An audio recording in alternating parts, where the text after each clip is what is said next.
to recognize that these schools were not schools at all, but rather sites of colonization and assimilation. And that is why it is even more important than ever to do land acknowledgement. Not because it's part of a script, but because it's important to acknowledge the Indigenous peoples of Turtle Island, their inherent rights, and their relationship to this land. And because this is a simple and yet important step we can each take towards reconciliation. So, I recognize that in this riding, many different Indigenous nations have long-standing relationships with the territories on which many of our communities are built, and that preceded the establishment of these communities. We acknowledge the territorial land of the Wendake, the Mississaugas, the Anishinaabe, and the Haudenosaunee.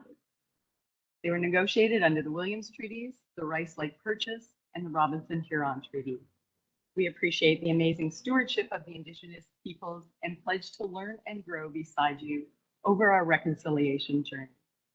And finally, we also acknowledge the work being done in Haliburton Highlands, part of our riding, under the Algonquins of Ontario area boundary, and we wish them well in their negotiations.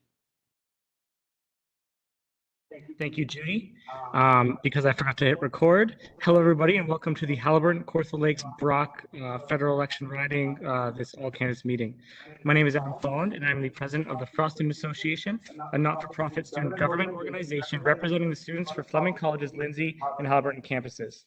We organize this event together with the Lindsay District Chamber of Commerce and want to thank Fleming College for providing IT support, as well as all our other partners who've helped facilitate watch parties throughout the riding and advertising this event so that it is accessible whether you are comfortable coming in person or tuning in online. We jointly organized this because we felt it was important in our current climate to include every person in this riding, both resident and student, and anyone else, and ensure that this information was accessible and available for them going into this election. I want to remind everybody that this will be recorded and it will be made available by the end of this weekend until September 20th and advertised throughout the social medias and emails of the District Chamber of Commerce and other community partners. As a community member tuning in, you will be unable to turn your video on or off, to unmute your microphone, and to see or talk in the chat box in the bottom right. Partway through the event, when we get to the end of our prepared questions, I will open up a Q&A box in the bottom right 3 corners. You will be able to access and submit any questions at that time. We will also be accepting questions live from our various watch parties.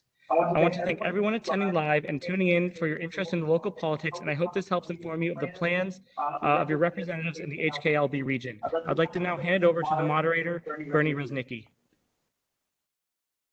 Thank you very much for the introduction. I'd just like to go over the rules first of all to start. We'd ask that all attendees in the event wear a face covering mask at all times unless they are speaking. We've got you distance out at 6 feet. I'm just going through them all. This is not a debate. I want to emphasize that it's not going to be a debate. It's a question and answer period. Okay, so we don't want people speaking over other people and interrupting, please. And each candidate will have 3 minutes to make an opening statement. Then you will have 1.5 minutes to answer each question as they're asked, and I'll direct you on who is answering and in what order. And then at the end of time, you'll have a turn to have a closing argument at 2 minutes each. Okay. We have a timekeeper who will let you know when there's 15 seconds left, and when the red light's on, your time is up. The orange light will be when there's 15 seconds. See now. What I'll be doing is starting the questions in one order, and then we'll end with the finishing remarks, I should say. The opening comments and finishing remarks, one will be one order and the other will be in reverse order. And all I ask is that everyone be respectful and conduct themselves accordingly, because this is a live streaming event. I have a couple of other things to point out. Washrooms, for anyone who needs them, are just outside the doors to your left in the corridor. I'd ask that everyone turn their phones off, or that they mute them, please, or silence them, vibrate, whatever. And also, if you're having a conversation with someone you're sitting with, try to keep it really low, because it may interfere with what people are saying, and it'll be hard to hear them as it is. And the last thing is questions from the audience here. If we have time, we'll be able to take them. It'll all depend on the time limit left. And if we're ready, we can start. So we'll start with opening comments.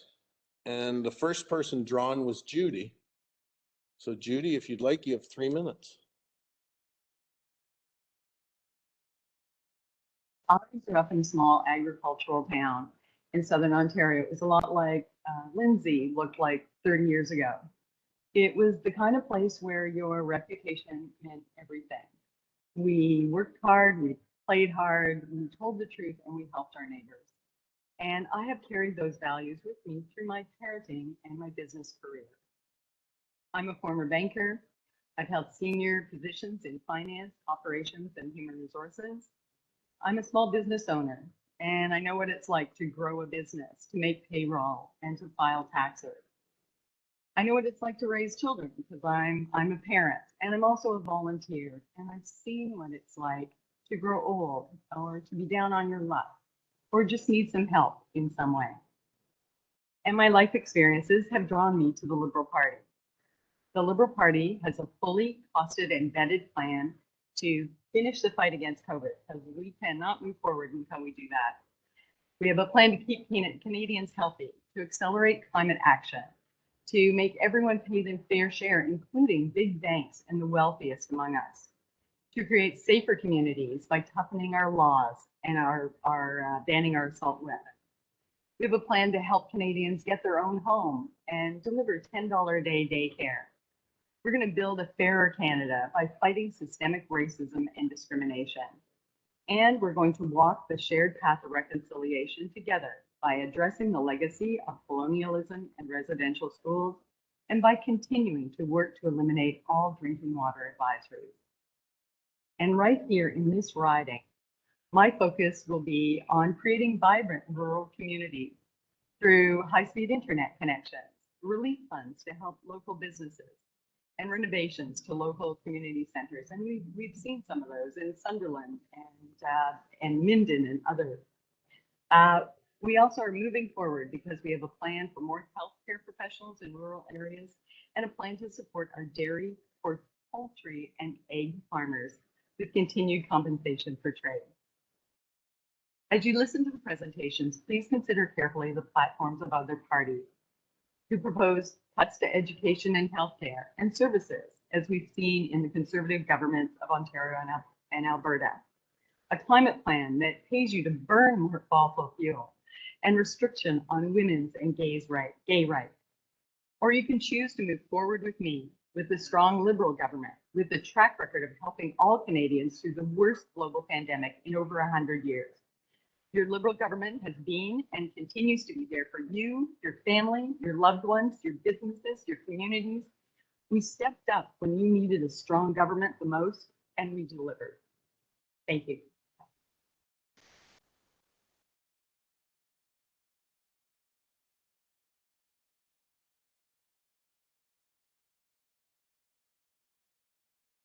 Okay, the next speaker to introduce themselves will be Zach.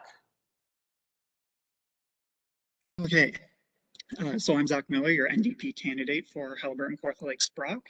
And on September 20th, you have a choice between parties that have broken one promise after another, time and time again. Or you could vote for change and vote for Jagmeet Singh and an NDP caucus who are continually fighting for you. On September 20th, you do have a better choice. In every corner of the country and this riding, families are worried about jobs, the health of their loved ones, the climate crisis, and public services that everyone counts on. But we have an economy that does not work to protect or enact such policies. We live in an economy that is by design benefiting the wealthy and the rich. We have an economy that works for large corporations while main streets and villages in our riding struggle. We have an economy that works for shareholders in long-term care homes while residents die and family members grieve. We have an economy that works for pharmaceutical companies while families and seniors have trouble filling their prescriptions. Understand this. This was a choice that past governments chose to do. It was an orchestrated redistribution of wealth from you, from all of us, to the top 1%. And the past 18 months have shown that the federal government can confront the systemic economic problems that continually crushes workers and families. Canadians can confront any challenge when we have to, when we choose to, and when we can come together. If we want different results, we need to make different choices. What we need to do is have the courage to act together. And this is exactly what New Democrats offer to you. We can make life more affordable for everybody by investing in our healthcare, affordable housing, pharmacare, and childcare. We can build an economy that works better for people by providing quality, affordable childcare when you need it, making employment insurance work for you, ensuring more accessible job training and lifelong learning for all. We can support small businesses, and we can protect family budgets and force big corporations and big polluters to start paying their fair share for once and for all. We have a detailed plan to confront the climate crisis that will create good jobs and a green economy. And we can undertake the important work of reconciliation in good faith and in true and equal partnership with Indigenous communities across the country. I have had the privilege of talking to many of people around Haliburton Kawartha Lakes Brock about these issues and other priorities at the doorsteps and on the streets. And I hope that today I will be able to continue the opportunity to expand on these commitments outlined. Thank you. Thank you, Zach. Our next candidate speaking, their introduction will be Angel. When you're ready.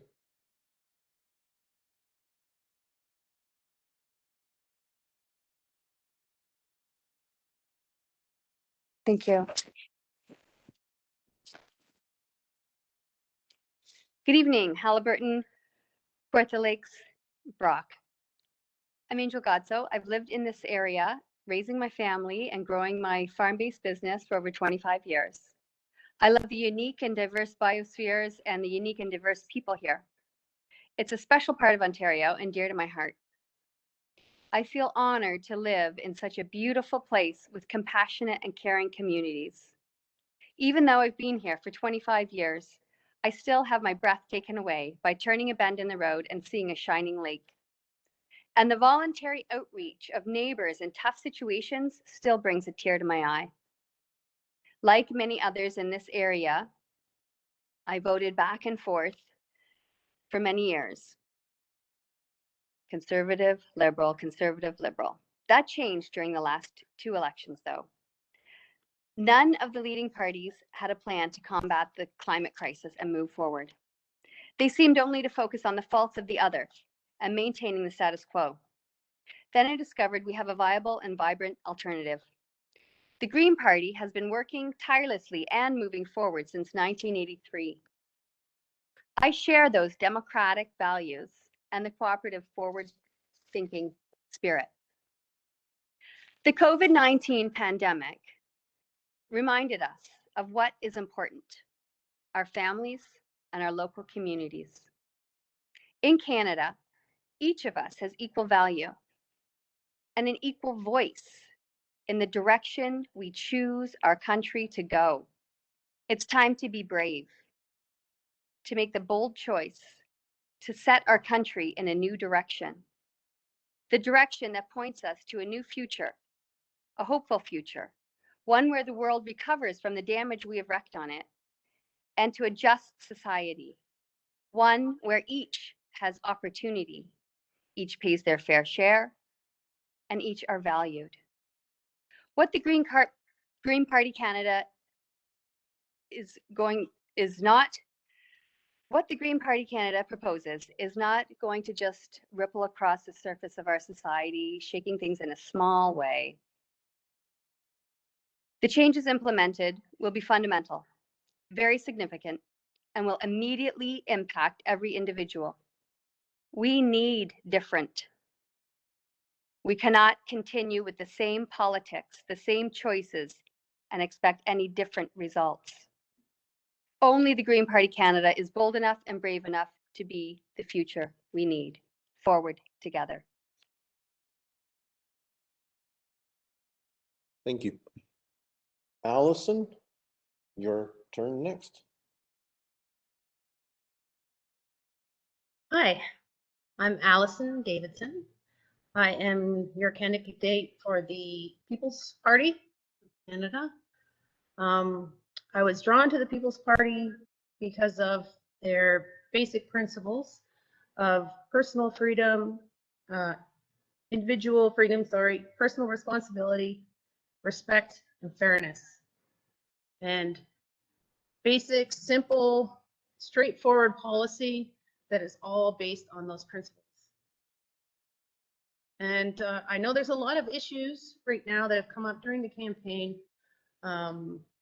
Affordable housing, gun control, our ballooning debt that we're getting into, the huge amounts of spending that is causing inflation and affordability problems and could possibly cause a debt crisis in the future. But to me, the most important thing, and makes all these other issues pale, is our freedom. There has been an assault on our rights and freedoms, and it's time for us to stand up against it. And an example of this is the COVID passport. It is not only walks all over our rights and freedoms, it is morally wrong to segregate our population and then treat one portion like they can't have any services, they can't have their job, and it's completely wrong, and we need to put a stop to it. We do not have to live in fear. And we need to get everybody to work, get everybody back to school. We have to bring unity to our country. And a vote for the PPC is a vote for freedom. Thank you. Thank you, Alison. Jamie, your turn as candidate.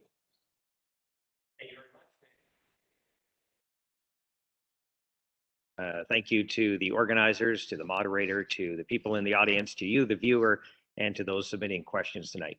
Unfortunately, we are here in this election, the 44th general election. I think it's something that I think many would agree is especially unnecessary given the circumstances. We're potentially entering the fourth wave of a pandemic. We have wildfires burning in certain parts of the country, and we have a crisis unfolding in Afghanistan that is deeply sickening and shocking to many who are watching. Given that we're here, I think my team and I are working hard to thank you for your support. It's been an honor and a privilege to represent this riding over the last 6 years. We have knocked on thousands of doors, and we're hearing a lot of concerns, a lot of people questioning not only why we're in the election, about the corruption and scandals going on in Ottawa. Not only that, the reckless spending that's happening and what it actually means to your kids and grandkids. So we're here to talk about the issues, and we're here to put forward a proposal that the Conservative Party of Canada is very proud of, and I'm very proud to support. We're going to restore competence, transparency, accountability to government. We're going to protect your freedoms, and we are going to ensure that Canada is never unprepared for a pandemic again. So we have a recovery plan. Canada's recovery plan is what we're calling it. The first part, securing jobs, creating 1 million jobs within 1 year, getting our economy back on track, securing accountability. We're going to enact a new anti-corruption law to clean up the mess in Ottawa. We're going to secure mental health through our Canada Mental Health Plan, ensuring that mental health is treated as it should be, healthcare, securing our country, as I mentioned, creating a strategic stockpile of PPE and vaccine procurement so that we are never caught off guard again, and securing Canada's economy, ensuring that we are balancing the budget over the next decade, creating jobs and opportunities and wealth in our communities, and protecting our small towns. Our plan specifically focuses on the Main Street, those that have been hurt most by the pandemic, those that have been hurt most by the lockdowns, ensuring that your dollars go local and stay local in the bricks and mortar store on the Main Street, ensuring that you are buying food from local farmers, and ensuring that our economy starts and is strengthened first, right in our community and right across this country. So you have a choice. You have a very clear choice on how we move forward. And I hope to talk more about that during the conversation that's about to take place. And I look forward to the questions that are coming ahead. Thank you. Thank you, Jamie. Jean, you're up, please. Good evening, everybody. I'm the Libertarian candidate in this election, and I'm advocating for less government. And before I go further, I want to describe the difference between a politician and a political advocate, which is what I see myself as. You see, there are 5 people here at the table, and I call them all politicians because they're seeking your vote, because they hope that they'll be able to represent the 114,000 people in this riding in Ottawa on your behalf. But as a Libertarian, I know that that's not even remotely possible. And so I'm not looking for votes. What I'm looking for is I'm looking for you to listen to some of the ideas that I want to introduce to this political discussion. So here's the reason why I'm doing this for the 8th time, because it's now been 8 times now that I've represented less government. First of all, I have a fundamental belief, and that is that there is no democracy in Canada unless there is less government as a political option on every ballot across the nation in every single election. Because all we have today is more government options, and we have to have a counterbalance to that. So that's the first point. The second is, I'm trying to influence political culture, so the more I can put ideas out there that people will consider, the more they may look at the election they vote for, or the party they vote for, and take those ideas to Ottawa and try to implement some of them that make sense. So I'm introducing ideas. And the third is I'm introducing principles. And principles are really important to me. And there's libertarian principles, and there's also principles of the People's Party of Canada. And I was the candidate for the People's Party of Canada in the last federal election. So I'm a big fan of those principles. So the principles are the non-aggression principle, which I'll explain later, the protection of individual property rights, individual freedom, of course, was already mentioned, as was personal responsibility, fairness, and respect. So here's how I'm going to vote as a citizen in this election. I'm going to vote 3 different ways. I'm going to vote with my money. So I'm going to donate money to Jamie Schmale's campaign, because frankly, I want Jamie Schmale to go to Ottawa on my behalf. So I'm going to give him money. I'm also going to donate to Maxime Bernier's campaign in Beauce, because I think that that's a voice that Canadians have to have. And he may not be Prime Minister, but he is a guy whose voice has to be heard in Ottawa. And I'm going to spend my money, to make sure that happens. I'm also going to spend some money on my own campaign, not a lot. I'm also in the ballot, I'm actually going to vote for Jamie Schmale. All right, so I'm not going to be voting for myself. I'm also asked for a sign on my front lawn if it comes through there, Jamie. And I've listened to Jamie's Blueprint podcast a number of times. I don't know if you've listened to it, but you ought to listen to this, because if you want to see your elected official in action, talking about real ideas, real issues, and real problems. Time. Jean, sorry to cut you off. Your time is up.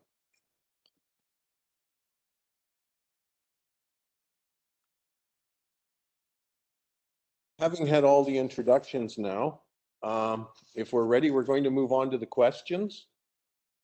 And the way I'm going to do it is I'll start at one end of the table with question 1, we'll go down, and then question 2 will start with Jamie. Question 3 will start with Zach. I'm going to do it that way just to keep it in order and keep it easier to track. Fair enough?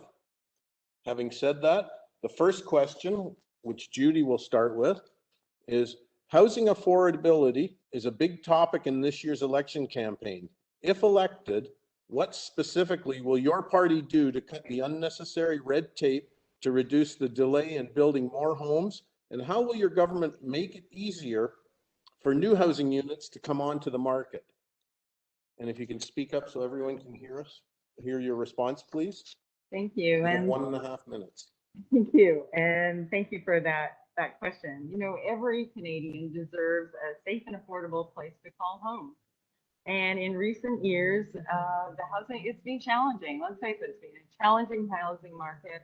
Housing prices have gone sky high. I know, because I'm married to a realtor, so it's been difficult for folks. And you know what? Young Canadians aren't asking for a free house. They're not asking for a handout. They're just asking for a little bit of help. And that's what we want to give them. So we have a plan called A Home for Everyone. We want to unlock home ownership. We want to build more homes, and we want to protect the right of those buying homes. So our plan is fairly simple. Our plan is to help Canadian renters achieve their goal of owning a home by introducing a rent-to-own program and helping Canadians under 40 save up to $40,000 for their first home in a tax-free account. Our plan will build and preserve or repair 1.4 million homes. So this will add to the supply, and we know with if supply goes up, then housing prices go down. And we'll protect you in the homes that you buy. A home for everyone will make the dream of homeownership a reality for more Canadians. Time's up. Thank you very much for your answer. And if any of the candidates need me to repeat the question, just please ask. Okay, Jamie, if you can respond to the same question, or would you like me to repeat it? Feel free, 1.5 minutes. Chair, I think, thank you, Chair. I think anyone that has the opportunity to go in the housing market right now is finding it very difficult. If you own a house, I think some people would be very excited because your value has gone up. The issue here is on the supply side in a lot of cases. What we are going to do is free up some spaces, starting with about 37,000 buildings is what the federal government has in its portfolio. We're going to look at that portfolio and then release a minimum of 15% of that supply to start creating houses, get those housing units on the market and start to take off some of the pressure. We're also going to ban foreign home ownership, those that are trying to use Canada as a place to hide their money from other governments or other actors. We're going to stop that and start to, again, relieve some of that pressure on that demand side. We're also going to work with municipalities and provinces to try and overcome some of the barriers to home construction, to some of the costs that are making housing so unaffordable. We're also going to get the spending under control in Ottawa. At this moment, the value of your dollar, the value of your paycheck is getting less and less. And that's because we are printing an exorbitant amount of money. We're actually spending $424 million over and above what we have. We're going to do that. We're going to secure the economy for the future. Thank you. Thank you very much. And the next person to speak on that question will be Zach. You have 1.5 minutes. Okay, so like Jamie said, the issue with our housing prices now is with the supply side. So one of the NDP planks would be to create a 1.7 million homes total, and 500,000 of those would be affordable. And the way that we do this is there are multiple different avenues. One that I personally support is reworking the CMHC, the Canadian Mortgage and Housing Corporation, so that funds can be given to municipalities like Kawartha Lakes, like Haliburton County or Brock Township, so that they can start building homes to meet their population growth targets. We just had a 2021 census, so new targets are going to come out, and it's imperative that municipalities around our riding have the funds available to them to start building homes integrated into their planning schedules. And this could be mid-rises, this could be tiny homes, this could be smaller apartment units, anything to bring down the cost of housing. Secondly, we need to look at the foreign speculators and ban them and not allow them to buy our housing stock, but also look at the practices of the Bank of Canada, what they have done during this pandemic that really inflated housing prices. Whether that's keeping interest rate low and to keep inflation at 2%, or by buying a whole bunch of mortgage-backed securities that really inflated a lot of home. Time. Thank you, Zach. Angel, if you're ready, you have 1.5 minutes. Of course, the Green Party Canada will work with all levels of government to promote and support local housing initiatives. We have a housing first policy and believe that safe, affordable housing is a human right that will be protected by building more affordable housing, increasing funding for more cooperative and supporting housing to be built, ensuring all housing in Indigenous communities is built following principles laid out in the UN Declaration of Rights of Indigenous People. Green Party Canada is also proposing to launch a massive program in building retrofits, commercial, institutional, and residential, employing millions of skilled tradespeople to retrofit homes and to build new homes environmentally sound.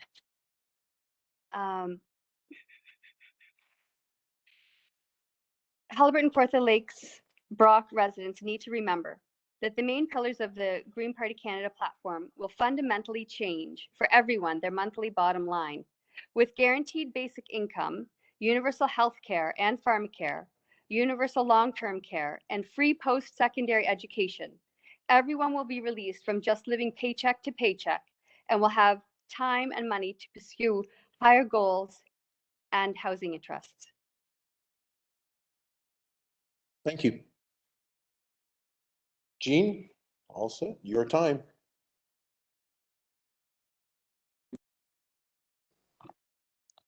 Affordable housing is a very important issue to me. One of my daughters was able to buy a house, fortunately, about a year ago. So I saw how difficult it was for her and her husband to get into this. I believe that most of the reasons why we have problems with affordability is because we don't have as much disposable income after tax as we used to have. So for example, in 1961, the average household spent 38% of their annual earnings on taxes to all levels of government. Today, that's 53%. And so there's much less after-tax money to spend on housing, and that's part of the problem. The other part of the problem is the excessive regulations. And when I ran for the provincial election a few years ago, I was able to quote that there was 380,000 regulations that exist in the province of Ontario right now, and I can't imagine what they are federally today. And regulations get baked into the cost of everything, including housing. It's baked into, like carbon taxes, for example, are baked into the cost of everything because it's baked into the supply chain for everything that goes into building a house. So I am interested in increasing affordability through reducing taxes and more after-tax income for families and for individuals, but also cutting the regulations so that we can address this supply issue. Thank you. Thank you, sir. Alison, you have 1.5 minutes to respond to the question. Thank you. So I agree a little bit with Jamie. We definitely have to get the economy rolling, and we have to reduce spending. We have to balance the budget. We have to stop this creeping inflation that is making our money worth less and less all the time. Also, we need to get people to work, and housing is mostly municipal and provincial, and the municipalities are the ones that do all the permitting and planning and things like that. And the People's Party are for smaller federal government, and that the federal government shouldn't be sticking their fingers into everybody else's jurisdictions. That being said, I do feel like we can reduce taxes and get more money in people's pockets and get people building houses. Thank you. Thank you. Okay, if we're ready, we'll move on to question 2, and we'll start with Jamie. What is your party's plan to bring Michael Spavor and Michael Kovrig home from China? Thank you very much. That's actually a fantastic question. The two Michaels have been in captivity for over 1,000 days. We have another Canadian whose life was put on the line for political reasons. The first thing we're going to do is stopping our reliance on China for manufacturing. Part of our plan is to bring manufacturing back home, ensuring that we don't need to rely on their supply in order to provide our citizens with the goods that they need. Our plan is to open up markets in other jurisdictions. We're looking at Africa, we're looking at South America and elsewhere to start filling those needs and increasing the trade between these countries. We're also going to ensure that Canada no longer accepts products made with slave labor, specifically in China, the Uyghur Muslims. And we have said that we would that would be at the bare minimum. So slave labor goods would no longer be used. And also taking a hard line with China. We noticed that very recently, Chinese troops were training in our Arctic, And it's no secret that the Chinese government has eyes on the minerals and resources in our Arctic. That should never have happened. And that was a political decision denied by our military, but approved politically. And that was absolutely abhorrent that that happened. Thank you. Thank you. Zach, same question, 1.5 minutes, please. Okay, so I think when dealing with other sovereign states, nation states, we do have to continue a diplomatic response to each and every situation.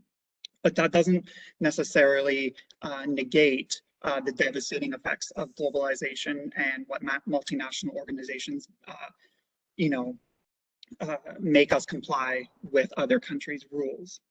So like he says, I do believe that Canada should be looking inwards in manufacturing and supplying goods and services to the population. But I think what's very necessary is the continued open diplomatic negotiations, as well as sanctions, in order to best secure economic dependency without China. Thank you, Zach.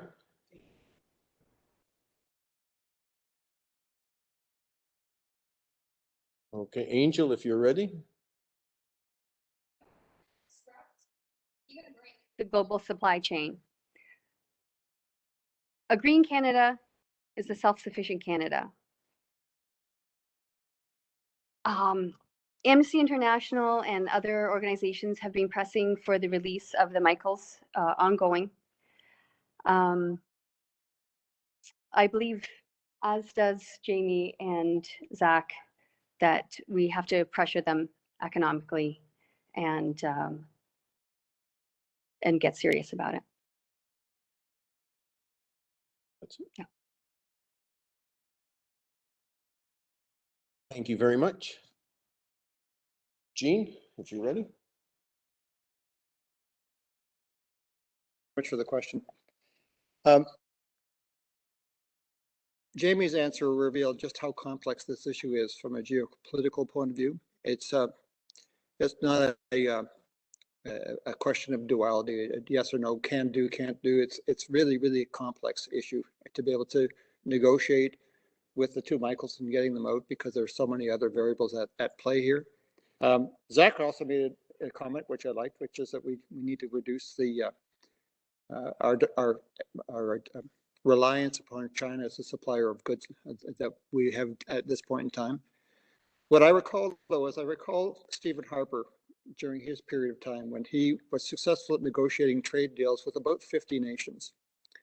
And I think we need to go back to doing that again, because if we show China that we're serious about doing business with other nations, and they begin to lose our business because we've gone to other nations that are more fair with us, then I think we're in a much better negotiating position whenever we come up with a case like this with the two hostages, the two Michael hostages. So that would be one approach that I would want to see taken by our next government. Thanks. Thank you. Alison? I think the fact that the two Michaels are still being held in China just proves that China are not our friends. We should not be allowing them to train on our soil. We should not be letting them take advantage of us in trade. We need to renegotiate our trade deals with China so that it's at least fair. Because right now, China has the advantage. And I do like the idea of trying to bring manufacturing back to Canada. One of the ways to do that is to reduce taxes, including the carbon tax, so that we can afford to manufacture in Canada, and so that people aren't, or businesses aren't tempted to get cheaper manufacturing in China. And no, that's it. Thanks. Thank you, Alison. Judi? you know what? All Canadians are deeply concerned about our two Canadian citizens in China, and the Liberal government has called for their immediate release and continues to call for their immediate release. At the same time, we have to respect the international legal commitments that we have made with our other partners, and specifically the extradition treaty that we have with the United States, who is our largest trading partner. So, you know what? Our country is a country that's governed by law. And Canada is conducting a fair, unbiased, transparent legal proceeding with respect to Meng Wanzhou and Hawaii's chief financial officer, who is Hawaii's chief financial officer. And this rule of law is fundamental to all societies. Now, some people were talking about trade agreements. Well, you know what? We have trade agreements with other countries, and as a matter of fact, Chrystia Freeland, who has been absolutely amazing, has negotiated CETA, CP, TPP, USMC, which is the new free trade agreement, and has opened up our market to 1.5 billion consumers around the world. So we are making trade agreements. What is going to get the Michaels out of China is continuing political negotiations with our allies, and Canada is best positioned to do just that. Thank you, Judi. Moving on to the next question. I'll read it, and then Zach, you'll be up first.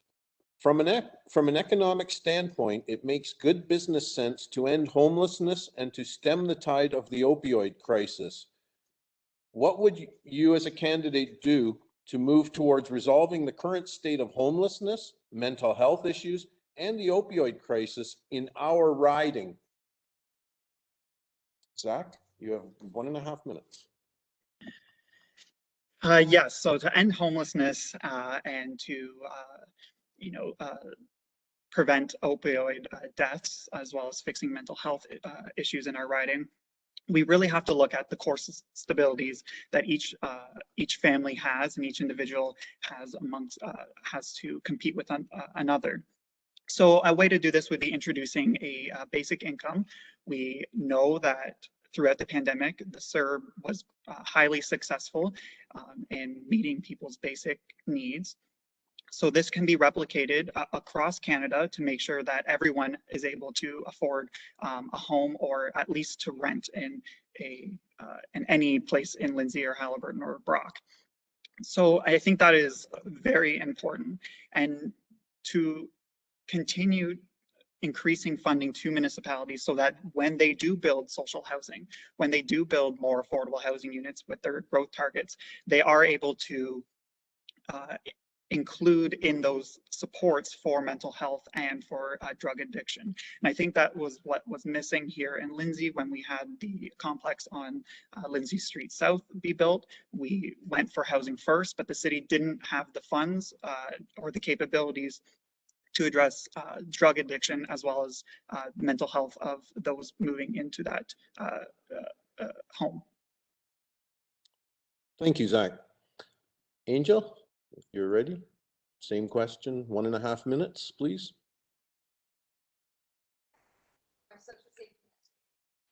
The Green Party Canada will tackle poverty by providing all Canadians with an income that covers the cost of basic needs.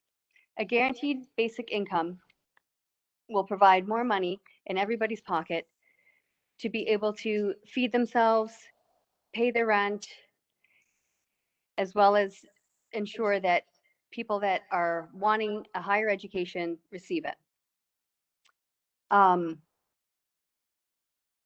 In regards to decriminalization and a safe supply, there's increasing evidence that drugs, in particular fentanyl, are becoming more of a problem in some of our communities, in Lindsay for sure. What's the Green Party going to do about this growing social crisis? It's been shown again and again in countries across the world that the best way to address the problem is to treat it as a social problem and not a criminal one. When you're in a crisis or facing addiction issues, a social worker offering community support should be knocking at your door, not a cop. Portugal became the first country to decriminalize all recreational drugs in 2001. And to date, 30 countries, including Australia, Germany, Italy, Mexico, Poland, to name a few, have adopted this.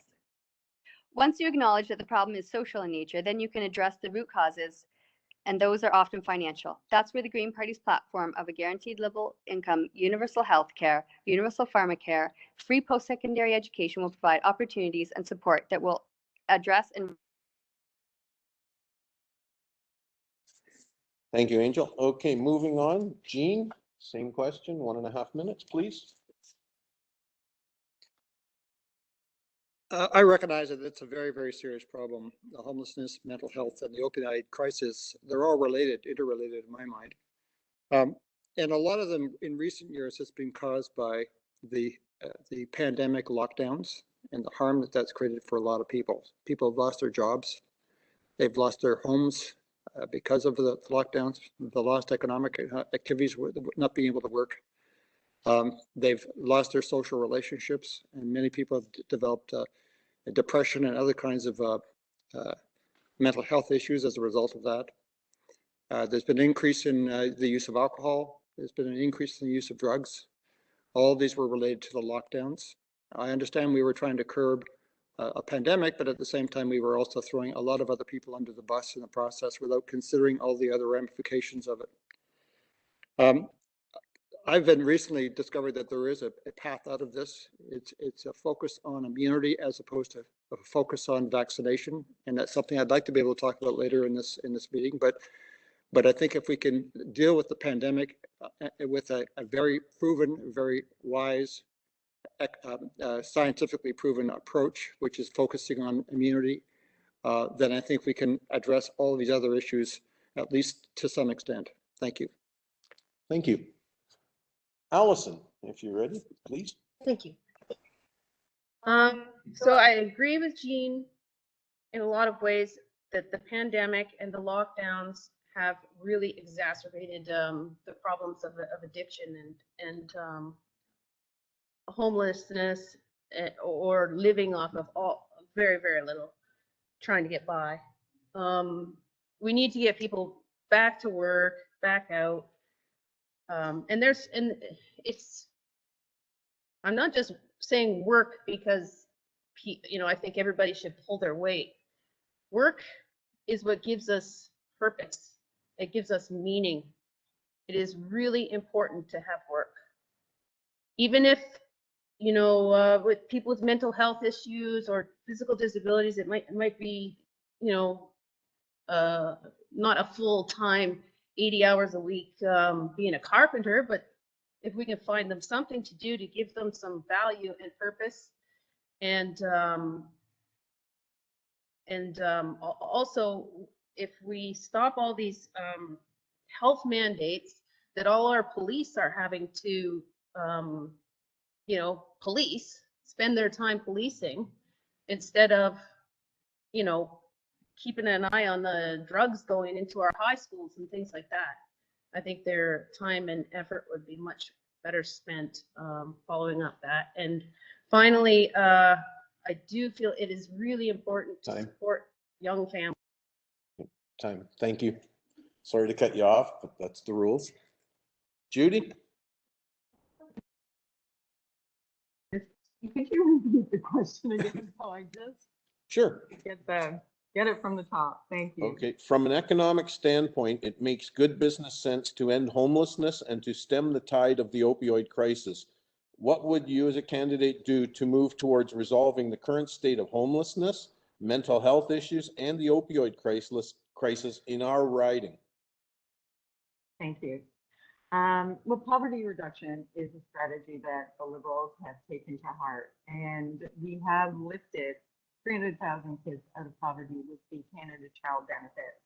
We've reduced the age from 67 to 65 on OAS, and we provided seniors over 75 with an increase of 10% to their budget. But as many have said, perhaps universal basic income is a strategy that these governments need to look at in order to help with homelessness. It's not that people don't want homes, it's just that people cannot afford to be in homes. So there are Liberal MPs in Parliament who are bubbling up the idea of a universal basic income. And we know that it works because we've seen it work right here in Lindsay. And we've seen it work with the SERB program. So if there's pay inequity, that is one way that we can help our folks get a home. As far as the opioid crisis is concerned, you know, the frontline staff takes the brunt of it, but you're working to end the stigma attached to opioid crisis. The government has set aside $5 billion in mental health care for funding for provinces for one-time support, and it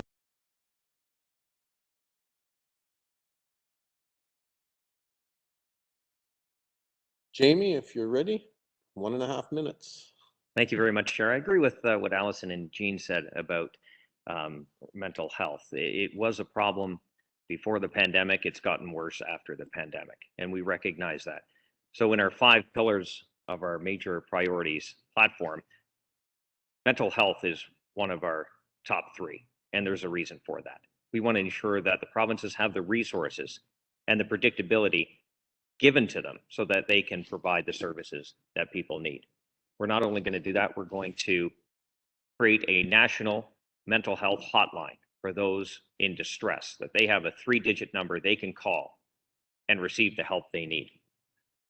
In terms of the opioid crisis, absolutely, that has devastated families, not just in urban centers, but in rural communities as well. So not only are we going to work on tightening the border and stopping the flow of a lot of these illegal drugs that are getting through and damaging our families and our communities, but we're also going to focus more on treatment, on how to help people get off their addictions, on how to move forward with the addiction problem that we're having. So not only is treatment an option, we need to get them off the opioids. So that's part of our platform, including getting people back to work so that they have the income to provide and get out into the workforce and hopefully buy a house, and the federal government work in the province. Thank you for your answer. Moving on, question 4, we'll start with Angel. I will read it to you now. What is your party's position on living wage programs with rising costs on basic necessities, rent, food, gas, etc.? What are your specific action plans to make it more affordable for everyday living?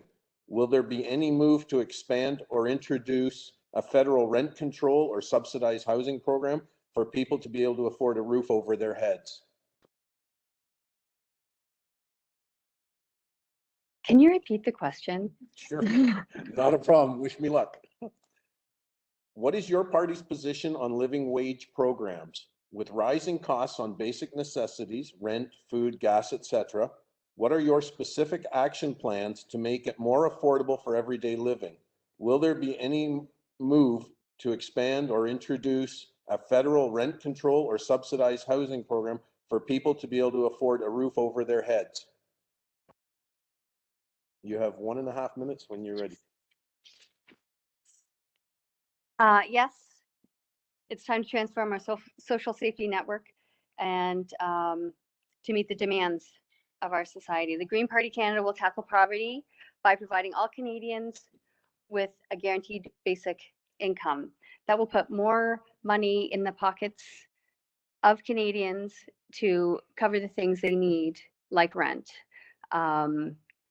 They'll be able to buy their own groceries. Recently, I was talking to ladies at the food bank, and they told us that when the SERB came into place, at the beginning of the pandemic, people were really just scrambling. They couldn't go to work, they couldn't go out, it was terrible, and the food banks were overwhelmed.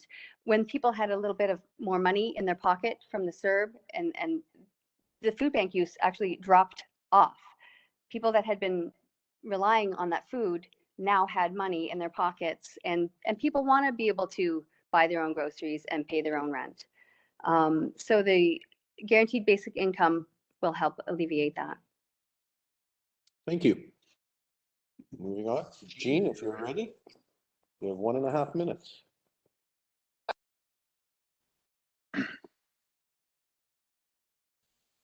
I would reiterate what I've been saying all along, and that is that I think a lot of the problems why life in general is unaffordable is because we have far too much government interference in the economy, and that builds in expenses that and drive up the costs of living for everybody. I oppose the idea of rent control because I know that rent control, I've studied a lot of economics, and over the years it's been tried in many, many jurisdictions, and it's every time it's abandoned over a period of time. It just doesn't work. It upsets the balance of the actual economic balance in that marketplace. It discourages investments in businesses, in supply of facilities that people need. So again, my focus would be, I would get rid of carbon taxes entirely because they really drive up the cost in general. So one thing I get rid of, and I would also try to minimize the regulations that impede and create more that create problems for people, for affordability for people. So that's really where I put my focus. Thanks. Thank you. Alison, if you're all set. Yep. So the People's Party are for a smaller federal government. So once we pare down the size of government, and then we can cut taxes, and then there'll be more money in people's pockets. And whenever the government starts to interfere in housing or supplementing people's incomes and things like that, it tends to go bad. It really should be kept at a more local level. I went and talked to the ladies at the food bank too. What a wonderful, in Cannington, wonderful work they're doing. And it is all community supported. And that's the way it should work. It's wonderful. And then as far as people that are down on their luck, there's welfare, which is provincial. And some people may make the point that it's not enough, that people are still struggling and can't get a leg up. They may have something there, but you got to take it up with the province. And we the PPC does want to give more autonomy to the provinces, give them more control over the tax money instead of just transferring with strings attached. We will give them the autonomy to tax and Time. Thank you. Judi, if you're ready. Life more affordable for Canadians. And some of the things that we're doing, we're supporting our Canadian entrepreneurs to stimulate our economic success in this country. We have a strong and reliable public funded universal healthcare system that helps us all. And with rural Canadians, we're working at new job creation, helping family farms stay strong, investing in rural internet, and many of you have seen broadband delivered to your area. It's not in my area, but it would be, I'm sure it's in some of your area. And we have a dedicated Minister of Rural and Economic Development to make sure this happens.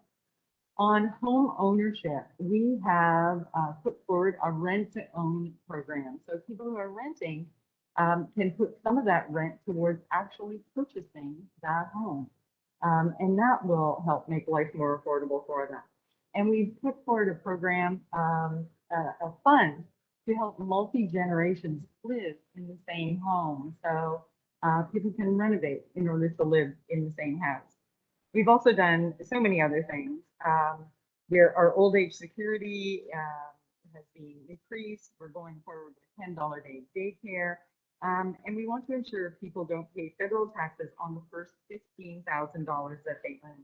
And this saves the average family $600 a year. Thank you.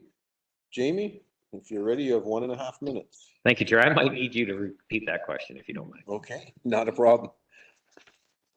What is your party's position on living wage programs? With rising costs on basic necessities, rent, food, gas, etc., what are your specific action plans to make it more affordable for everyday living? Will there be any move to expand or introduce a federal rent control or subsidized housing program for people to be able to afford a roof over their heads? Sure. Thank you very much, Chair, and thank you for the question.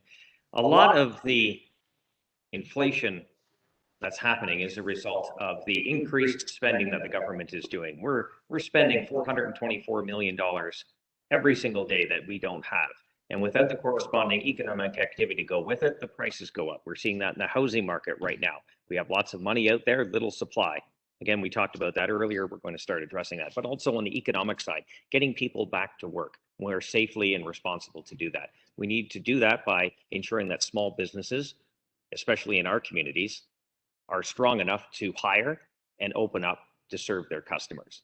A lot of that has to do with getting people off the e-commerce sites and back into our main streets and downtown. Our plan addresses that, especially with our GST holiday in December, that specifically ensures that dollars are spent at those downtown shops. A lot of the issues too have to do with reducing taxes. As Jean mentioned, taxes have gone up over the years, the decades, that is crushing the middle class and those on the lower end of the economic scale. We want to address that by taking some of that pressure off. We're going to balance the budget within 10 years or less. Ensure that the debt that we are passing on to our kids and grandkids is reduced as quickly as possible. Thank you. Thank you. Zach, last speaker on this question. Okay, so I think what was lost during this discussion from other candidates is who actually is the backbone of our economy, and it's workers. Workers are the backbone of our Canadian economy, and we need to be there to support them. Now that means raising minimum wages federally, working to create a living wage, whether that's starting at $15, working our way up to $19. And for small businesses, this means supporting them as well in offsetting that increased cost. So this means continuing wage subsidies that the federal government is giving small businesses, continuing rent subsidies that those businesses can enjoy, so that they can stay operational and so that folks and communities can continue to spend money in their communities at their stores. Another component of this is making sure that our employment insurance, which is a benefit that we all pay for, is equally accessed by every single person who pays into that. So this means opening it up for seasonal and contract workers on a week-to-week basis, should they need it, and making sure that this benefit isn't a tiny amount, making sure that this employment insurance coverage, when utilized, is enough to make ends meet. And to address the part of the question about housing, yes, we want to increase the supply of housing by building more affordable housing and making sure that municipalities have the funds necessary to build social housing in the communities, as well as looking at rent controls to make sure that folks aren't rent evicted. Thank you. Next question. If elected, what will you and your party commit to doing specifically to amend the Canada Health Act to include long-term care to ensure that there is public funding and national standards to improve the care of seniors in long-term care? Angel, you have 1.5 minutes.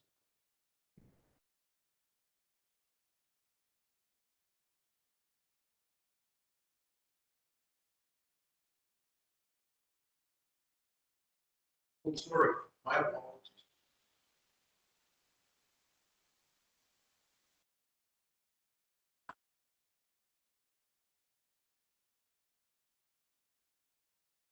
Yes, ask it one more time if you don't mind.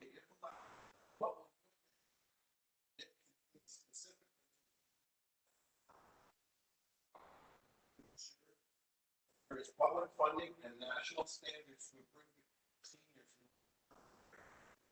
Thanks for the question.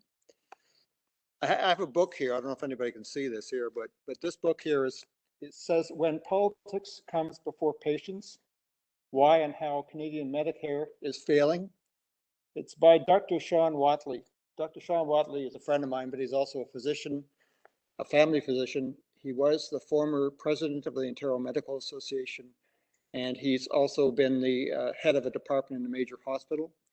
And so this book is all about why the healthcare system is not working effectively. And so if you want to add more responsibility to the government, because the government is the source of most of the problems itself, if you want to give more responsibility to the government when it's already failing on the responsibilities that it has, I don't think that's a very good way of approaching the issue. So I would not include long-term care into the Canada Health Act. What I would do is I would look instead towards looking at the source problems in long-term care, try to understand a lot of the problems are because the government is in fact a monopoly running those services, and everything's governed by it, and its regulations are making it very, very inefficient and very ineffective. I'd like to work on those issues and try to resolve them once at a time. That's how I'd look at it. Thank you. Thank you. Alison, same question, 1.5 minutes, please. Thank you. So, as I mentioned earlier, the People's Party has a plan to give taxing abilities to the provinces so that they can collect the tax to pay for the health care themselves. Obviously, there would still be some transfer payments because some provinces have more elderly or long-term care patients than others, and some provinces don't have the tax base so there would be transfer payments, but the provinces need the autonomy to do to innovate and make things work better in their own province. Also, there are regulations in place for long-term care homes, and they need to be followed because they're not always followed. Sometimes things are put off. So these things need to be followed up. We need to treat our elderly and seniors and with the respect they deserve for having worked their whole lives to build a Canada that we live in. Thank you. Thank you. Judi, 1.5 minutes, please. I need to say a word or two about the abject failure of the provincial Conservative government's handling of our long-term care homes, particularly in this riding. It's important to note that the Conservative government's willingness to stop random review of these homes and the reliance on privately owned homes and the total failure of the Ministry of Health to support long-term care homes in this crisis, even with the help offered by the federal government. They declined military help, they declined Red Cross help. There were people in their bed dying of thirst, calling out for a drink of water, and they couldn't get it. It breaks my heart, breaks my heart.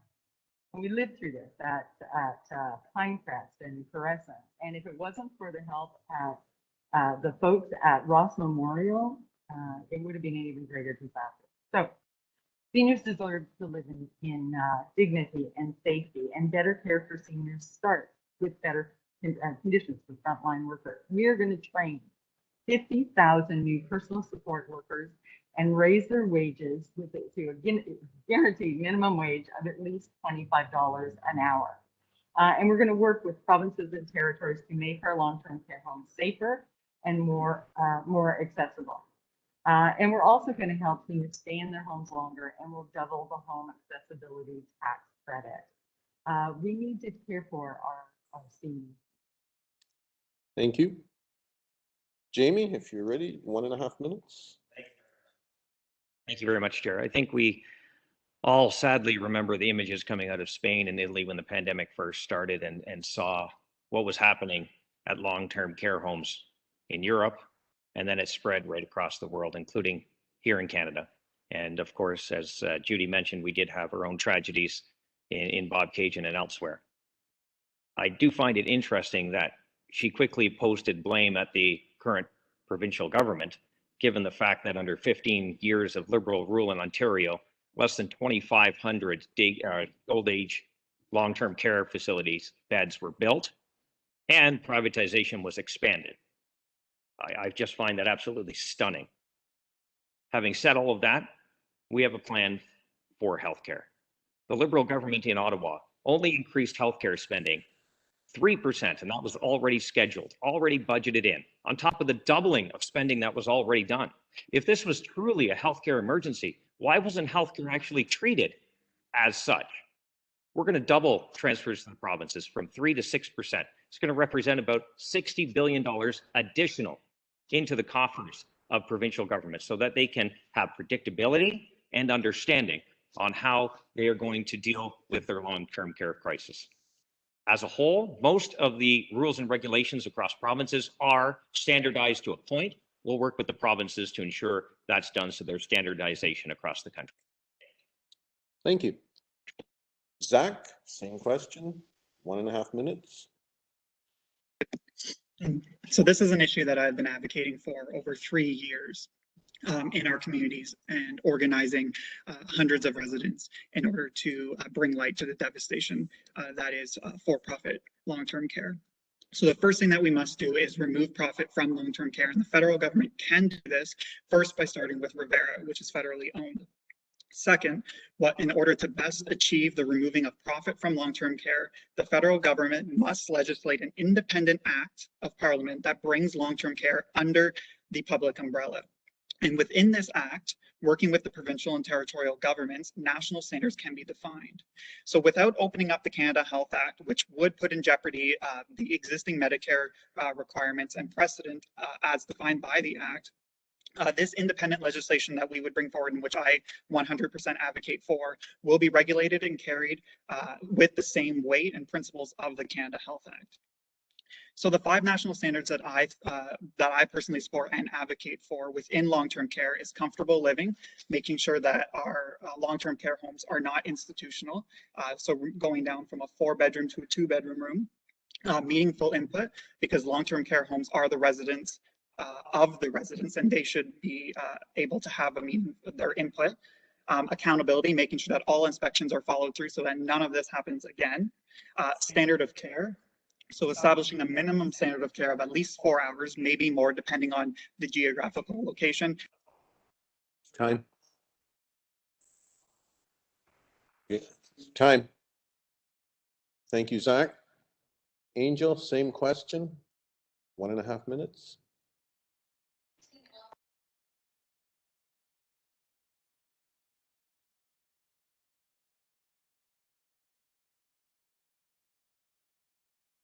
Green Party is committed to a call for national inquiry into the seniors' care pre-pandemic with possible criminal prosecution. I agree with Zach that there should be no private ownership of seniors' care and living. That needs to be legislated.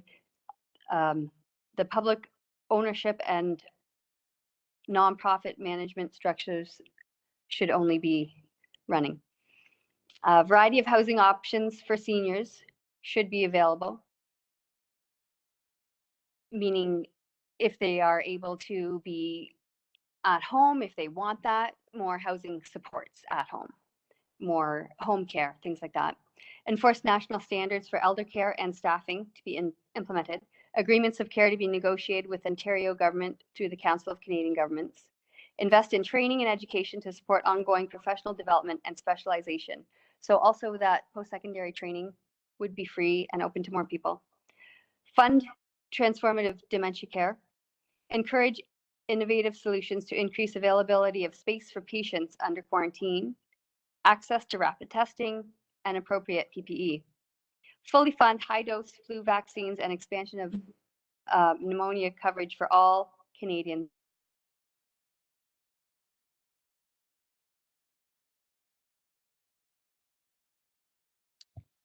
Okay, moving on. Our next question, we'll start with Alison. I won't mess it up this time. How is your party, if elected, seeking to support green jobs, encourage and promote biodiversity initiatives, such as converting lawns to small ecosystems or sustainable farming? Thanks, Bernie.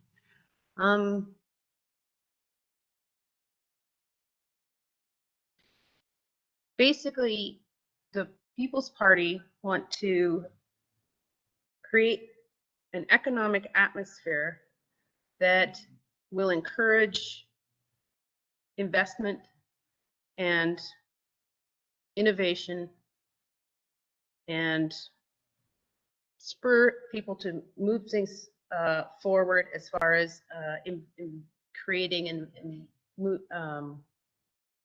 for example, Canada is a world leader in forestry management. And that is something we should be very proud of. And I think that we can be world leader in a lot of other green initiatives as well.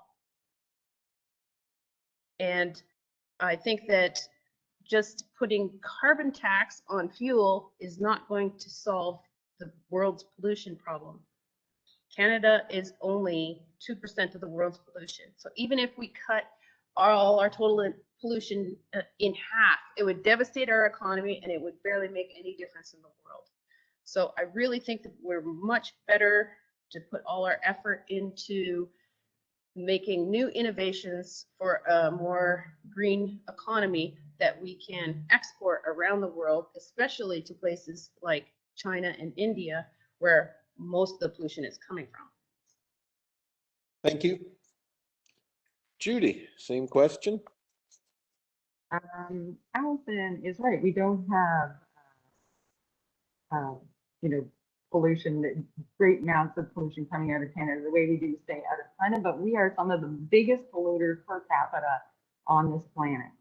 And globally, climate change is our greatest long-term threat, but it is also our greatest economic opportunity. And we have the skilled workforce and innovative spirit and natural resources at our fingertips to succeed. And our plan is to create new jobs and grow through Canada. We don't have to choose between growing the economy and protecting our environment. That's a false choice and it leaves workers behind. We know that a serious plan for the environment is also a serious plan to make jobs, clean jobs. So a re-elected Liberal government will move forward with an ambitious plan to accelerate climate action for more jobs, cleaner communities, and less pollution.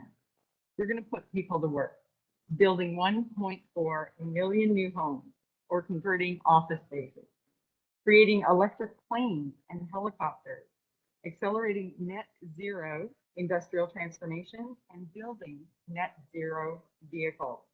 We have a cleaner, greener future within reach. We just need to keep moving forward. Thank you. Thank you. Jamie, 1.5 minutes, please. Thank you very much, Chair. We have a climate plan that's been verified by an independent third-party organization that shows our path toward a cleaner and greener economy. We also want to make sure that Canada is the best place in the world to launch, to develop, to grow technology, especially green technology. So as such, we're going to incentivize those companies that want to make, think, produce the next great product or service that helps our environment. We're going to cut their tax, the income tax, in half that they pay to keep those jobs, those brains here in Canada, and that's very important. We're also going to ban the dumping of raw sewage into our lakes and rivers. We already passed a conservative bill in the last parliament to take the carbon tax off our agricultural sector, the carbon tax that was applied to farmers that use fuel on farm. This will help ensure that our agricultural sector remains strong and continues to grow for future generations. Not only that, as I mentioned earlier, we're going to reduce our dependence on China, one of the world's biggest polluters. We're going to bring manufacturing back to Canada by reducing taxes, rules, regulations, and red tape that are barriers to manufacturing here and to competition. All of that with securing our future, securing our economy. I have more to say. Thank you. Zach, if you're ready, 1.5 minutes, same question. So when it comes to revolutionizing our energy system, we do need, as a federal government, to implement a Green New Deal that seeks to work with individuals, communities, and all levels of government in order to switch our energy system away from fossil fuels. This means ending current fossil fuel subsidies that will allow us to reduce our emissions by 50% in the next 9 years. We need to create millions and millions of jobs in the green infrastructure sector so that we can have high-paying jobs with benefits for folks who do want to get into this, into the green initiatives. But we also have to protect our land and waterways. Like Simcoe, we need to make sure that what's included in the Environmental Bill of Rights is protecting 30% of our land and freshwater by 2030, sorry.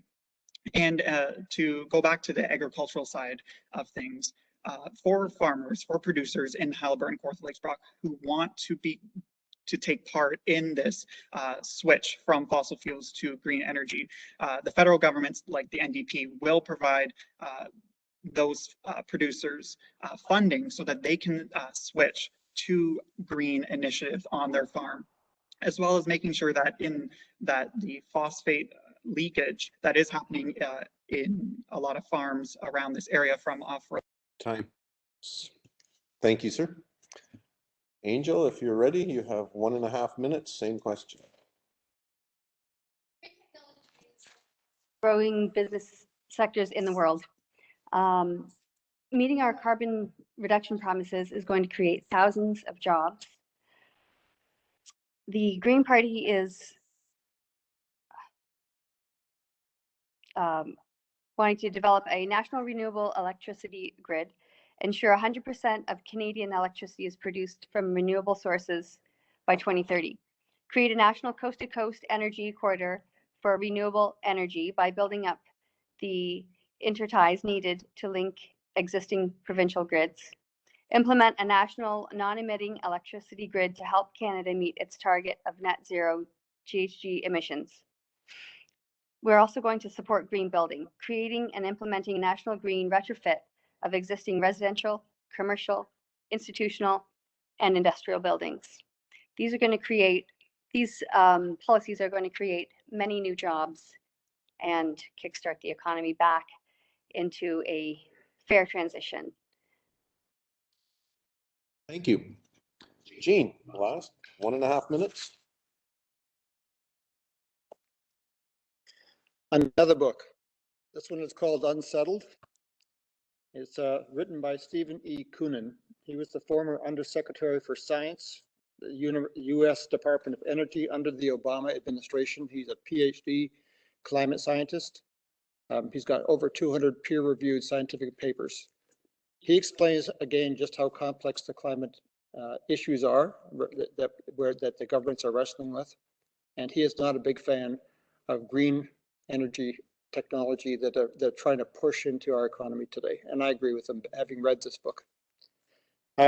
What I believe the best solution is for climate change is that we need to get the government out of the climate change business entirely. Every law, every regulation that has ever been created at all levels of government should be canceled, and the departments responsible for them should be shut down.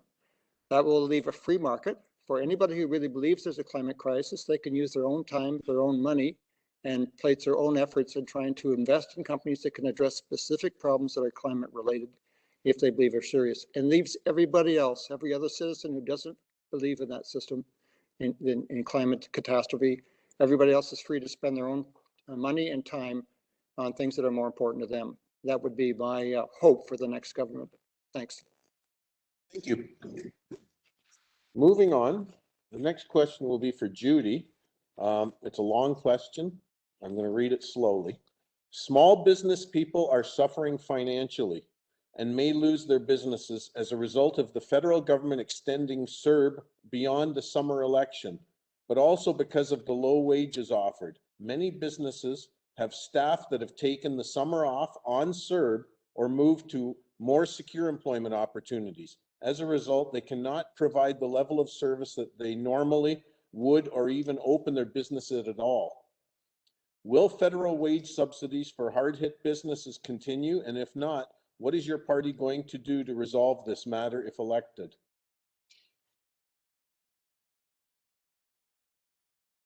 It's a really interesting one. When the pandemic hit, we went out in a strong way to help people survive, to deliver CERB. And CERB was a program that was accepted and voted on by every single party. Every single party said that is what we needed to do.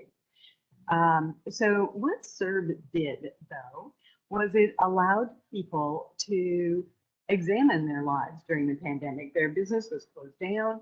And they took a step back and they examined where they wanted to go in the future. They examined, is this my career going forward? And some of them went back to school. Some of them found different jobs because we were locked down for so long. They had to find different jobs. So it's not that people are lazy and they're still hanging off a CERB, which now isn't CERB, it's the Canadian Relief Benefit, which is tied into employment insurance. But they are actually doing things. They're possibly following their dreams and maybe going into business for themselves. So yes, we will continue to support workers. We will continue to support our small businesses who are struggling. But part of the Time. Sorry, we're cutting you off. Thank you very much for your answer. Jamie, if you're ready, you have 1.5 minutes. Thank you very much, Chair. In our riding, besides agriculture, tourism is a big part of our local economy. And I've heard from small business owners, not just in the hospitality sector, not just in the retail sector, but also in the skilled trade sector, that are hurting for employees. And that is hampering the growth of our economy. It's hampering the expansion of companies and even the startup of companies. So our plan, as these subsidies start to wind down, is to provide a different set of incentives, specifically to get people back to work. Of course, we're safe and responsible to do so. One of that is the commitment to pay 25% of the salary for new hires for 6 months after the wage subsidy expires. That gives the companies the ability and a bit of breathing room that are just trying to get back on their feet after a devastating couple of years. Also, in terms of the long term, we're going to pay up to 50% of the salary for those who have been unemployed for 6 months or more. We're also going to help those employers, especially if you're in the restaurant industry, with the Dine program, where we will pay 50% of the tab on food and non-alcoholic beverages Monday to Wednesday during their slow periods, try to get people back in the stores. The GST holiday in December to try to get people off e-commerce and back into our main streets, which our small communities in this riding are built on. We need people back to work, but not only that, a strong small business. Thank you. Zach, you have 1.5 minutes, same question. So traveling around Haliburton, Kawartha Lakes Brock, we do have extraordinary small businesses and streets, Kent Street, Colborne Street, Water Street, and Fenelon Falls, and the streets up in Haliburton right across from Baked and Battered. And like I've already mentioned earlier, the NDP government will continue to give these businesses a wage subsidy as well as a rent subsidy so that they can absorb the cost that is paying their workers as well as the rent to whoever owns their building. Another way we can help small businesses is to make sure that merchant fees are contained and that small businesses aren't being gouged, and maintain a merchant fee of 1% on all transactions. I think I resent when people call workers lazy for receiving a government benefit. It's not their fault they may have lost their job. It's not their fault that they are looking for new work because they're happy. We don't have a labor shortage, we have a wage shortage. And a way that we can make business more profitable and more productive is to have workers who are healthy and who are enjoying higher wages. This means implementing national farmer care so that businesses don't have to pay that benefit. The government does. Having a dental care program so that workers are able to continue to work healthy. Time. Thank you very much, Zach, for your answer. Angel, if you're ready. As our society reopens, there's a strong call not to bounce back, but to bounce forward. We can start by identifying things that, in spite of this tragedy and horror of the pandemic, suggest a new way ahead. The Green Party understands the value of communities and businesses. What benefits the community will benefit the businesses and allow them to recover and flourish in the months ahead. We plan to invest heavily in affordable, green, public transit and healthy transportation that suits the region's needs. supporting municipal investment in new wastewater infrastructure, encouraging continued pedestrian usage of streets, fewer cars, green travel, and bike lanes, abandon unending economic growth as a goal and replace it with a goal of maximizing human and environmental health and well-being, restore the Bank of Canada as a lender to all levels of Canadian governments, introduce a broad wealth tax and close tax loopholes that benefit the most wealthy, a huge shift in renewable energy, and more teleworking and less commuting. Haliburton Kawartha Lakes Brock residents need to remember that the main pillars of the Green Party Canada platform will fundamentally change for everyone their monthly bottom line, with guaranteed basic income, universal health care and pharmacare, universal long-term care, and free post-secondary education. Struggling people will be released from having to live paycheck to paycheck and will have more time and money to pursue alternatives. Thank you. Jean, if you're ready. I agree with most people that CERB was quite helpful in the beginning. We didn't know a lot about what was going to happen with this pandemic, and we had to take time to understand how to cope with it and adjust to it. But some of the world's top epidemiologists were studying the consequences of the pandemic during that period of time, and three of them got together and created something called the Great Barrington Declaration. I'm not sure how many people are aware of it, but they wrote a declaration that recommended to public health officials and government leaders around the world they should focus on what they call the focused protection plan. So they realized that there was certain members of every population that were vulnerable to serious outcomes to this disease, and there are others who weren't. And so the plan was to protect the ones that were most vulnerable and allow everybody else to go about their business, but do it in a safe fashion. Sweden got it right. Sweden did not lock down their economy. What they did is they respected their educated population, and they provided good quality information so that people could make their own choices as to how to protect themselves from the pandemic. In the end, their consequences in terms of a disease outcome was about the same, middle of Europe. And in the end, they ended up with a much healthier economy, a much healthier population with fewer problems with health problems and opioid crisis and the rest of it, because they did not lock. Time is up. Thank you, sir. Alison, you have 1.5 minutes. Okay, thanks. I agree a lot with what Jean was saying about, I think it was unnecessary to lock down everything. And definitely we needed to lock down people that were vulnerable, the elderly, long-term care homes, but everybody else needs to go about their business and build the herd immunity. And in the beginning, it was we locked down for 2 weeks just to prepare the hospitals for the influx. And then it changed to like, now we have to get rid of the virus or something, which is never going to happen. And at this point, I mean, no sense in rehashing the past, but at this point, there should be no more lockdowns. We need no more travel bans and restrictions. We want to get the tourists back. We want to get shops open. Small business owners, they don't want to be asking people for their vax passports. These are their neighbors and their friends and their family. And it's not fair to make them police something that a lot of them don't even believe in, that it's necessary. The truth is, even if we were 100% vaxxed, it's not going to stop people from getting infected with the virus. We need to just move on and open up. Thank you. Moving on, the next question will start with Jamie, and I will read it to you.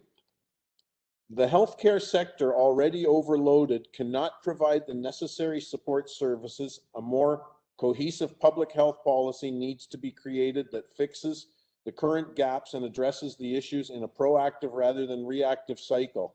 What would your party do to create a comprehensive public health system and universal public pharmacare?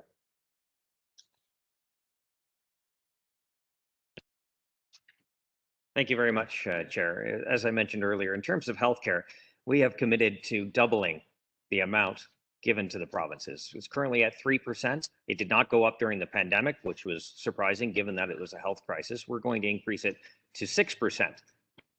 That roughly translates into about $60 billion over 10 years. This will give the provinces more flexibility, more predictability in terms of what funding they're getting so that they can better plan and allocate the resources within their jurisdiction.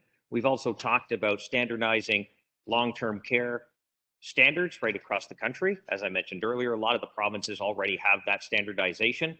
Bringing them together and ensuring that is completed, I think is a good step. In terms of universal pharmacare, a recent study showed that a vast majority of Canadians have some kind of coverage, either a government coverage, whether it be a private sector coverage, or through your benefits or whatever. I think it depends what you say also by universal pharmacare. If you're saying let's destroy the system and start with something else, I don't think that's productive. Let's focus on the percentage of people that are vulnerable right now, that don't have the coverage they need. What can we do immediately to help them start to get the coverage they need? A lot of that has to do with the resources that the provinces don't have right now. So with this extra money, 60 billion over 10 years, that will better help the provinces deal with the issues they're facing. Thank you. Zach, same question, 1.5 minutes. I think the NDP policy and myself, with my activism in healthcare in our local community, has the best, most well-rounded plan in terms of strengthening our universal healthcare system. We touch on all the social determinants of health, such as income security, housing needs, as well as food security.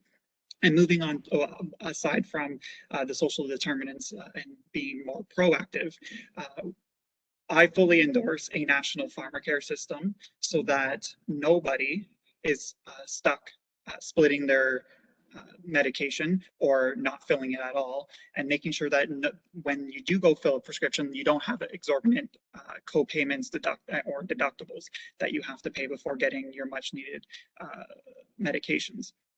But I think it goes further than pharmacare. We do have a good plan in order to tackle a universal dental care system so that nobody is foregoing a visit to their dentist if they can't afford it, if they don't have coverage or benefits to it. And I think, like I've already mentioned earlier before, a part of our universal healthcare system is incorporating long-term care into that and making sure that with an independent act of legislation, our residents in long-term care homes, family members, aunts, uncles, mothers, and fathers are not dying of dehydration or starvation coming out of COVID-19 and going forward.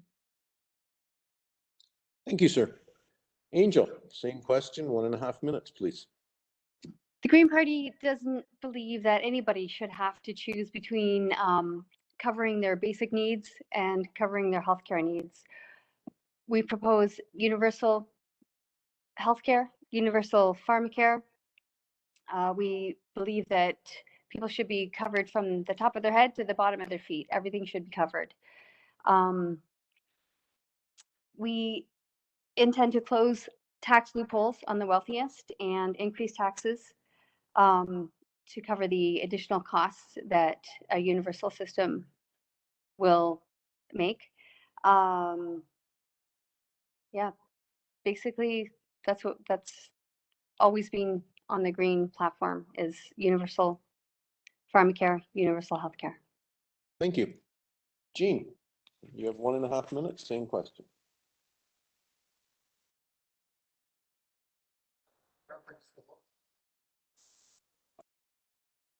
And after reading that and becoming aware of just how many problems there are in our universal healthcare system today, is it really in our best interest to, as I mentioned before, add more responsibility for a system that's not even working well today? So I would not be looking at adding pharmacare, universal pharmacare to a public healthcare system that's not functioning well today. Again, I'd go back to root cause analysis. Why are we having problems with our healthcare system? Why would a universal pharmacare system overburden our financial system? We are already, I think the federal debt level right now is at just about $1.2 trillion. Where's the money going to come from to be able to do this? Yeah, you can keep trying to tax the rich as you want to do that, but all you do is you get them to find ways of sheltering their income because they don't want to have their hard-earned income taken from them by an aggressive government that wants to just, arbitrarily decide how much money they're going to take out of their bank accounts or their investment accounts. So I don't think it's going to serve well to be able to add that responsibility to a public system. I'd rather see a little more privatization for more choice is what my expectation would be for the next government. Thanks. Thank you. Alison, if you're ready. Thank you. So I do agree with Jean in that I don't think we should have just universal government pay for all pharmacare. We need some transparency and competition to keep prices down. Also, I feel very strongly, this isn't a People's Party platform necessarily, but it does align with our principles. I really think we should have an education program on taking responsibility for our health and to be proactive in being healthy, eating healthy, staying active, being mentally healthy as well, socially. So again, the idea of all these lockdowns and quarantining is really not healthy for A, you're stuck inside, B, you are socially isolated. Anyway, I really feel we should try harder to focus on keeping ourselves healthy and not getting sick in the first place. Thank you. Thank you. Judi, if you're ready, 1.5 minutes. With a nod to Tommy Douglas, Canada's healthcare system is a source of pride for us here in Canada, but there are too many people slip through the cracks. Nearly 5 million Canadians don't have access to a primary healthcare team. Surgical wait lists are longer than ever. More than 1 million Canadians skimp on food to pay for their medication. And you know what? It's just not right. So in 2015, the Liberal government made some significant changes. They allotted $10 billion to improve home care and mental health care. They conducted a comprehensive overhauling of the drug plan. They invested $500 million in a rare drug strategy and took steps toward building a national pharmacare program. And to date, the government has ensured enough vaccine for every eligible Canadian to have 2 shots 2 months ahead of schedule. We funded $500 million national strategy for the high cost of drugs for rare diseases. And the good news on this is we've signed the first ever provincial territorial agreement with Prince Edward Island to accelerate the implementation of a national universal pharmacare program as we continue to move forward with other provinces.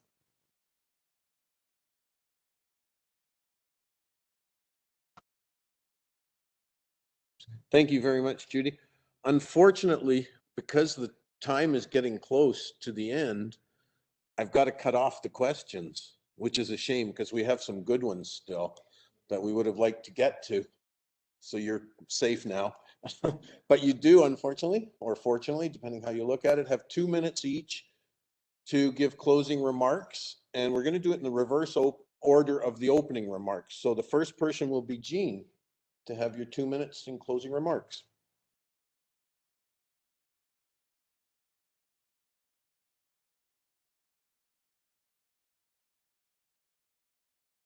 Bernie, I'm really glad you chose me to go first because my computer is starting to run out of juice.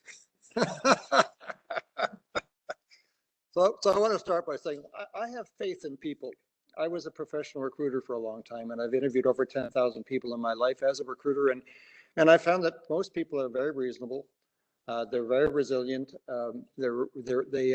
They pursue goals and they achieve goals. So I have a lot of faith in them, and I don't really think it's that necessary for them to have an overbearing government that's going to try to regulate every aspect of their existence. And that's what we've experienced over the last 30 to 40 years, 50 years, really. It's just an absolutely increased level of government in every level. This panel was quite interesting because we really had two different political philosophies exposed tonight. You've got the people on the political left, and that's the NDP, the Green, and the Liberal Party, and their solutions to problems are always more government. Always. You listen to the programs are always going to cost money. They're always going to end up with a bigger government bureaucracy. And in the end, we're all going to pay for it because we're going to have higher taxes and we're going to have higher debt levels. On the other side, we had the political right, and that's the PPC and Jamie on the conservative side. And they're not particularly interested in seeing a lot more government expansion. And so if anybody out there is watching this and they want to have a future that is sustainable economically and socially, they'll be voting for the conservative side of the ballot. They will not be voting for more government expansion. My goal, basically, as I mentioned before, is I believe Jamie's going to go back to Ottawa. He's got to represent 114,000 residents. I believe from what I've heard tonight that he's got the right ideas and the right policies. But what I'm hoping is that he'll go back to Ottawa, keeping in mind some of the things that I talked about how the advantages of less government can help every Canadian. Thanks very much. Thank you. Jamie, closing remarks? Thank you very much, Chair. I just first of all want to thank my fellow panelists. This was an amazing debate, and there's some real good talent up here. And I want to thank Gene for his support and encouragement. He and I met when he was the PPC candidate back in 2019 and developed a great friendship and a great working relationship as well. I also want to thank the Chambers of Commerce for their work organizing all of this, the technical support, the moderator, the people in the audience, and as well the viewers for tuning in. I know it's a very busy night in politics, especially with the leaders debate coming up in about an hour's time, and I'm sure most people will be tuning into that. But as Gene just mentioned, and I do agree with him as well, there is a very stark difference here in the policies and the view on how you will vote, the choices put in front of you. I think we all want the same thing. We all want a very strong and prosperous Canada. We have different ways of getting there. I think for you, the voter, you have a very important question to ask yourself. Who do you trust to create jobs and get Canada's economy back on track? Who do you trust to get Canada out of this recession? I think we've laid out a very broad plan to not only secure jobs, secure accountability, clean up some of the mess in Ottawa, securing mental health, actually treating mental health what it should be, healthcare, securing our country, ensuring that we never get caught off guard again, bringing manufacturing back to this country, less reliance on China, less reliance on other countries to supply our goods. With that, securing Canada's economy. All of those together, plus what's in our campaign document, we're going to secure the future with low taxes, less government, and more freedom. I humbly ask for your support. Thank you. Thank you. The next speaker will be Alison. 2 minutes, closing remarks. Thank you. There's been a lot of really great issues come up tonight, and I've really enjoyed addressing them. I'm sorry I didn't get to a few of the others. But what I want to leave you with tonight about the PPC party is that we are for a smaller government, balance the budget, lower taxes, so there's more money in your pocket to do with how you feel is right. We don't want to be micromanaging your life or micromanaging the municipalities or provinces. We just want to take care of the things that are necessary for the federal government to take care of. And I also want to reiterate how important it is that we restore our rights and freedoms. The PPC will not allow a vaccine passport. We are not going to allow our country to be divided and segregated and pitted against each other. So a vote for the PPC is a vote for freedom. Thank you.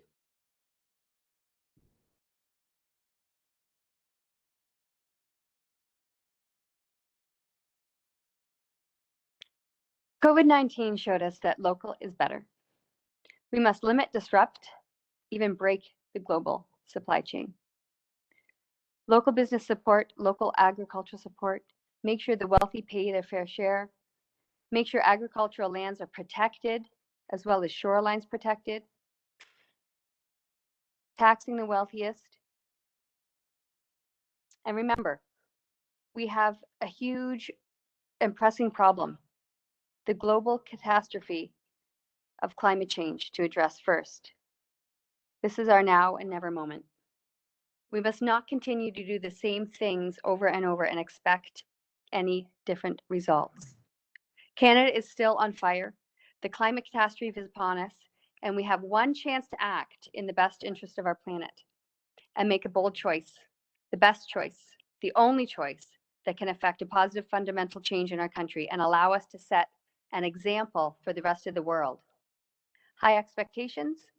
Yes, we deserve nothing less. We need consensus in our government, not left, not right, forward, together. Thank you. Zach, closing remarks? The NDP has the best policies, most comprehensive policies that address the needs that we are hearing people express at the doors, whether that is nationalizing long-term care and making sure that there are national standards implemented, enacting a Green New Deal that puts workers first and make sure that we are communicating and working with our communities and each other to tackle the climate crisis. Implementing and handing out business and worker supports, making sure that our businesses are supported, but our workers are supported as well. And also making sure that the rich pay their fair share, implementing a 1 cent wealth tax on the very, very top few of us who have over $10 million in wealth. And New Democrats understand this. I understand this. We are students, we are working people, we are small business owners, and we are uniting over the whole history, fighting for better working conditions and standards that lift everybody up. We know that good jobs treat people fairly and make a real difference in Canadian families' lives and setting Canadians up for success in a world of future benefits for all of us. New ways of thinking, as I've already outlined, can shape the recovery from COVID-19 crisis, help make our economy more fair, and deliver the results we all want. The NDP has a record of fighting for everyday individuals instead of protecting billion-dollar corporations that profited off of the pandemic and paid no tax at all. And they have fought for you and your family, pushing the Liberal government, the minority Liberal government, on supports that help regular Canadians and small businesses get through the pandemic. That is wage subsidies and rent subsidies, and that is the CERB benefit. So on September 20th, I guess a few Mondays from now, I hope that you will consider electing me as your MP so that I can fight for you every single day. And that is my pledge to the residents of Haliburton. Thank you very much. Judi, final remarks. Thank you. And thank you to the Chamber of Commerce and their partners in the Board of Trade and our friends at Fleming College who helped put the technical part together. So you've all listened carefully to what each party is offering in exchange for your vote. And as you consider in the days to come which party and candidate you will support, I'll ask you to think about which of these main parties is the most civil in its discourse on social media and in the House of Commons, because that matters, particularly when we view with horror the growing incivility and vitriol on social media and the recent behavior of some protesters. That is not our thing. Also, please consider which of the current parties has proven the strongest leadership in the federal government. Which party has kept us safe and secure during the worst global pandemic since 1918? Which party has the most ambitious and the most widely praised plan to tackle climate change? Which party has a fully costed, publicly available plan for its broad and ambitious agenda?